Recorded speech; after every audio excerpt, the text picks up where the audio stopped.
What's going on, guys? Asian Eyes White Dragon here. So this is going to be a deck profile for Rouse's top 4 Karakuri deck that he topped in YCS Kansas. And so I just want to talk a little bit about it and as well show the deck off. And so yeah, let's get started.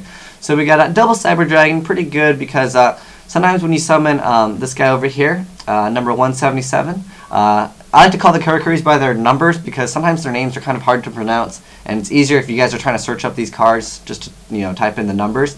But yeah, sometimes when you summon this guy over here, people like to Solemn Warning it because they don't want you to get the plus, or whatever reason if they Veiler it. Yeah, but this card just like forces out a lot of stuff sometimes. But if they do Warning it, you could just be like, okay, I'll summon Cyber Dragon and I'll run over your thing. So pretty good stuff. Cyber Dragon, obviously just really good because you can just special Cyber Dragon, then normal summon something else and kind of go into like your synchros from there. And then we got 2 next neutrons, switches out other stuff. Again, if they Warning it, you just summon that Cyber Dragon, so it's not that bad. Plus he's got relatively decent attack. I mean, anything that gets over Tengu is pretty good in this game. And then we got Agors, and then we got 3 number 224s. Now this card is basically Marauding Captain, so you summon this to summon another card, and works out pretty good, gets those cards out pretty quick.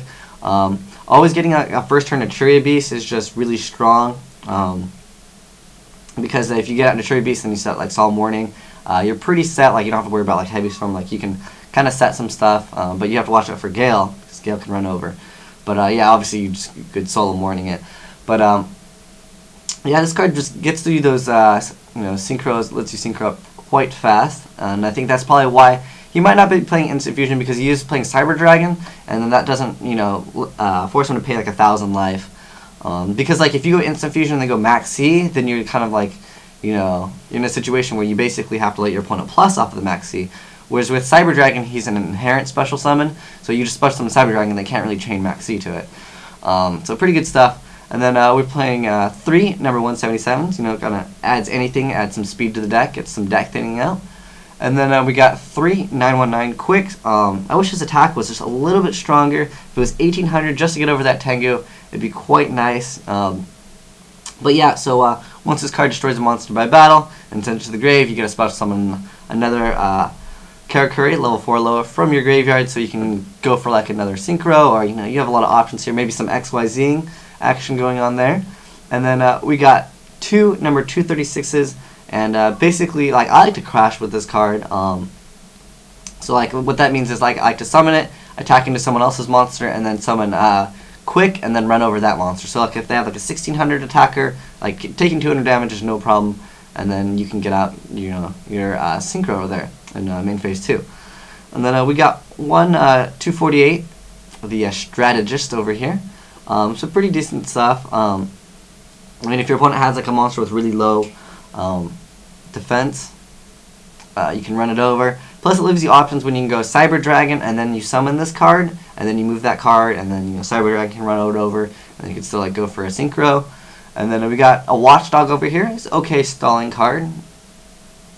But yeah, just 1 Watchdog, level 4 tuner, pretty decent. And then last for the monsters, we got double Thunder King. Now Thunder King likes to stop everyone.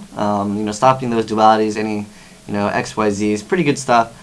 And then we got Book of Moon, Dark Hole, Heavy Storm, Mind Control, and Reborn. Mind Control obviously really good in as far as XYZing, but Karakuris like to synchro a lot too, so it's kind of how the deck runs. And then we got 2 MSTs, basically just to get rid of like a Solemn Warning before you go for your play. And then we got 2 dualities. I'm thinking his thoughts for this, just set it up for like next turn essentially. And then 2 Smashing Ground, because when Christia gets summoned, there's no essential answer to it. I mean, as far as his deck, he's running Bottomless, so there's Bottomless, plus there's stuff to like destroy it. But after Christia is already like summoned properly, and it can be kind of a problem to deal with. So Smashing Ground just helps him get it out, maybe like to OTK, because Karakuris can swarm quite fast, as you guys know. And then we got double Bottomless, Compulse, Mirror Force, the 3 Solemn lineup, Torrential Tribute, and Trap Dashu. But that's it for the deck. And as far as extra deck, he is running 1 Chimera Tech Fortress, Catastor, Naturia Beast, Bryo and Barkion. And then we got Landois, Black Rose, 2 Bure, and 2 Burrito, or Burrito, as people like to call it Burrito. But yeah, and then we got 1 Trish, 1 Utopia, and 1 number 17, and 1 Stardust Dragon. But yeah, that's going to be Derek Rouse's deck profile for his Karakuris at top, so congratulations to him. But let me know what you guys think of this deck. Do you think there's anything should be added? Usually when I see Karakuris, I think like Instant Fusion. But you know, with the Cyber Dragons, it leaves you options where you don't have to let your opponent plus off of max seed. I think that's essentially one good reason why Cyber Dragon was opted over Instant Fusion. But thanks for watching, guys. Asian Heist White Dragon, signing out.